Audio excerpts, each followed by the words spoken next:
Dentición temporal. El estudio de la oclusión y su evolución debe comenzar con la dentición temporal. Durante este periodo de desarrollo del complejo orofacial, la actividad motora oral refleja el aprendizaje que proporciona la aparición de los dientes. Las funciones orales humanas adquiridas o modificadas durante la progresión natural desde el nacimiento, durante la infancia y finalmente en la edad adulta se deben en parte al desarrollo de la oclusión, tanto en la dentición temporal como en la definitiva. A continuación tenemos la tabla de erupción de los dientes temporales. Tenemos la arcada superior y la arcada inferior, respectivamente con qué diente, ya sea incisivos, caninos o molares, y el tiempo de emergencia en meses. El periodo de erupción o emergencia del diente se debe en gran parte a la herencia y en menor medida a los factores ambientales. El desarrollo y la erupción de la dentición temporal son bastante independientes de la maduración general del niño. Relaciones de contacto. Las relaciones de contacto de los dientes varían según el grado de bruxismo que presenta el niño.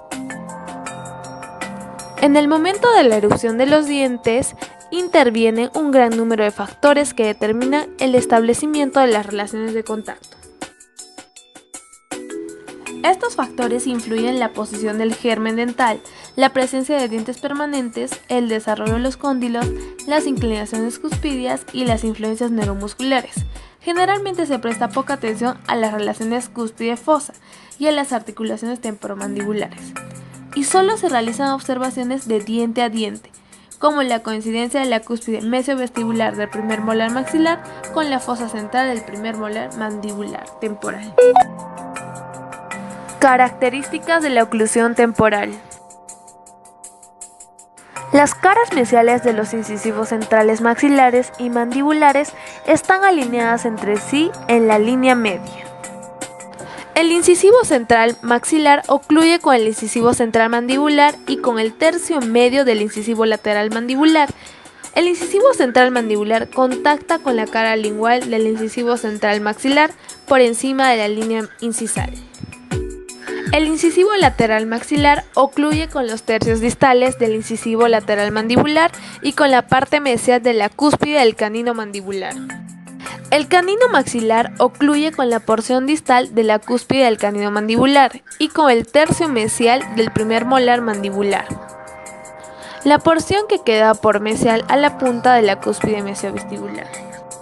El primer molar maxilar ocluye con los dos tercios distales del primer molar mandibular y con la porción mesial del segundo molar mandibular, representada por la cresta marginal distal y la fosa triangular mesial.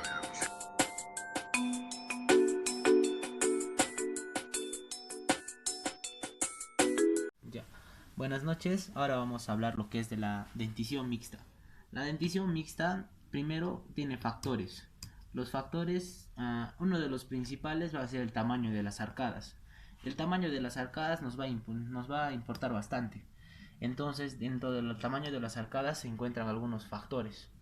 Estos factores vienen a ser lo que es el desplazamiento anterior, el segmento premolar, el crecimiento mandibular y la relación entre el tamaño de los dientes y el tamaño de las arcadas. Bueno, empezamos. El desplazamiento anterior, encontramos en el desplazamiento anterior los incisivos. Los incisivos principalmente nos va a mostrar en el desplazamiento anterior su posición. Entonces es importante la posición de los incisivos. ¿Por qué? Porque este va a influir en el tamaño de las arcadas. Por ejemplo, los incisivos que tienen apiñamiento sí van a influir en el tamaño de las arcadas. ¿Cómo? O sea, el tamaño de las arcadas no va a ser la misma, sino que va a ser menor. Y cuando no hay apiñamiento en caso de los incisivos, no influye en lo que es el tamaño de las arcadas, sino que las arcadas crecen a la longitud que tenían que crecer. Por ejemplo, acá vemos una imagen dentro de los incisivos de que el incisivo acá viene a ser un incisivo temporal y es un incisivo permanente. Vemos acá una línea que delimita. Acá vemos el incisivo temporal. Entonces, el incisivo temporal, al ser reemplazado por el incisivo permanente, El incisivo permanente va a tener un desplazamiento anterior, o sea, un desplazamiento anterior hacia lo que es vestibular, por lo que esta parte, o sea, la porción anterior de lo que viene a ser la arcada, va a crecer en sentido anterior, debido a que al desplazamiento anterior del incisivo. Por eso es importante el incisivo. Es importante si va a haber apiñamiento del incisivo o no haber apiñamiento del incisivo. El apiñamiento se da principalmente porque no existe un tamaño adecuado en lo que son las arcadas. O sea, el tamaño de las arcadas es pequeño. Otro factor viene a ser el segmento premolar. En el segmento premolar vamos a hablar del diámetro. El diámetro mesiodistal. ¿El diámetro mesiodistal de quién? El diámetro mesiodistal del premolar permanente y del molar temporal. El diámetro mesiodistal, aunque parezca increíble, el molar temporal, el primer molar temporal y el segundo molar temporal vienen a ser mayor en diámetro a lo que son los premolares permanentes, el primero y el segundo. Como sabemos, los premolares permanentes van a ser los que reemplazan a los molares temporales, pero el molar temporal en diámetro mesiodistal viene a ser mayor al premolar permanente, por lo que esto puede causar lo que son las maloclusiones. Acá vemos una imagen en donde los molares, estos vienen a ser los molares temporales, y como vemos abarcan un espacio, una longitud mayor, en sentido mesiodistal, pero ya también acá vemos a los premolares permanentes. Entonces los premolares permanentes, para su erupción, como vemos acá, el espacio que dejan viene a ser menor, o sea, en sentido mesiodistal su diámetro es menor en comparación a los molares temporales. Otro factor viene a ser el crecimiento mandibular. El crecimiento mandibular, en el crecimiento mandibular vamos a hablar de dos factores, del perímetro y la dirección posterior. En el perímetro, como sabemos, la mandíbula viene a ser a partir del primer molar hacia adelante viene a tener una forma triangular en caso de la arcada, y en el superior viene a ser en el maxilar superior su arcada viene a ser de forma ovalada. Este va a ser un factor importante porque los dos vienen a ser diferentes. Acá vemos imágenes lo que son del perímetro. Este círculo rojo viene a ser el perímetro, es llamado el perímetro mandibular y maxilar también. El perímetro se da desde la cara mesial del primer molar, o sea, desde la cara mesial del primer molar hasta la cara mesial del primer molar, ya también homólogo, por así decirlo. Este viene a ser el perímetro, y hay una principal característica de que en el perímetro en el perímetro de las arcadas temporales va a ser mayor al perímetro de las arcadas permanentes. Va a ser mayor en cuanto, en 1 milímetro. O sea, 1 milímetro va a ser mayor el perímetro de la arcada temporal, 1 milímetro mayor a la arcada permanente. Otro factor viene a ser la relación entre los dientes entre el tamaño de los dientes y el tamaño de las arcadas. Por ejemplo, el tamaño del diente y el tamaño de la arcada viene a presentar, o sea, cuando no hay una relación entre el tamaño de los dientes y el tamaño de las arcadas, puede haber dos cosas. Uno, una protrusión, y otro es el apiñamiento. El apiñamiento ya sea principalmente de los incisivos. Entonces, como hay apiñamiento, esto va a hacer de que exista un menor espacio en la arcada. O sea, la arcada no crezca en toda su longitud, por así decirlo. Acá vemos, por ejemplo, una imagen del apiñamiento dental y acá de la protrusión.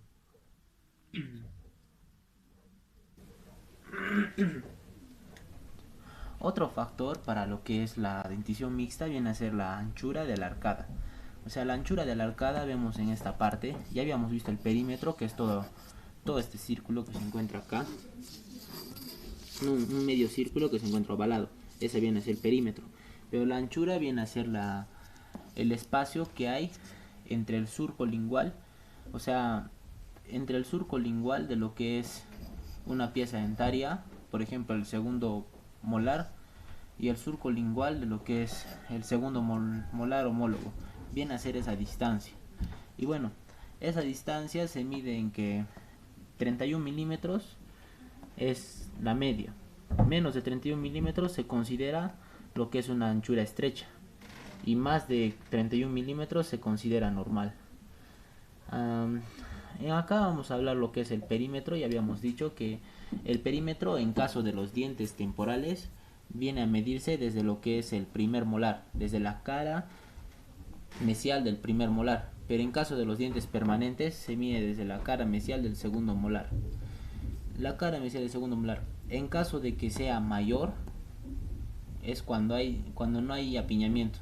O sea, cuando no hay apiñamiento, el perímetro viene a ser mayor, pero cuando hay apiñamiento, el perímetro viene a ser menor, o sea, se vuelve menor, debido a que también, o sea, en la formación o el crecimiento de lo que viene a ser la arcada disminuye debido al apiñamiento.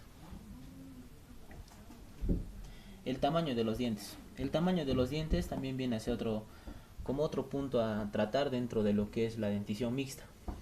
Vamos a hablar principalmente de los dientes temporales permanentes y de los dientes posteriores, dientes temporales permanentes y dientes permanentes posteriores.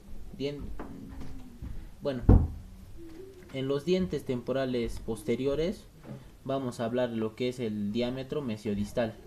Sabemos que hay un mayor diámetro mesiodistal, como acá vemos en los dientes temporales posteriores, y hay un menor diámetro mesiodistal en caso de los dientes permanentes posteriores. O sea, el espacio es mayor en lo que viene a ser los dientes temporales y el espacio es menor en lo que viene a ser los dientes permanentes. Existe lo que es un espacio de 42 milímetros en caso de lo que viene a ser el perímetro. El perímetro en general, en global, viene a ser 42 milímetros en caso de los dientes temporales, pero en caso de los dientes permanentes este diámetro disminuye debido a que el diámetro mesiodistal disminuye en un 42,2 milímetros. Entonces la resta viene a ser de 4,8 milímetros. Este 4,8 milímetros que podemos ver incluso acá, que se divide en lo que viene a ser perímetro, viene a considerarse espacio libre. El espacio libre viene a ser ese espacio que existe, el espacio que dejan prácticamente lo que vienen a ser los dientes temporales posteriores, debido a que los dientes permanentes posteriores tienen un menor diámetro.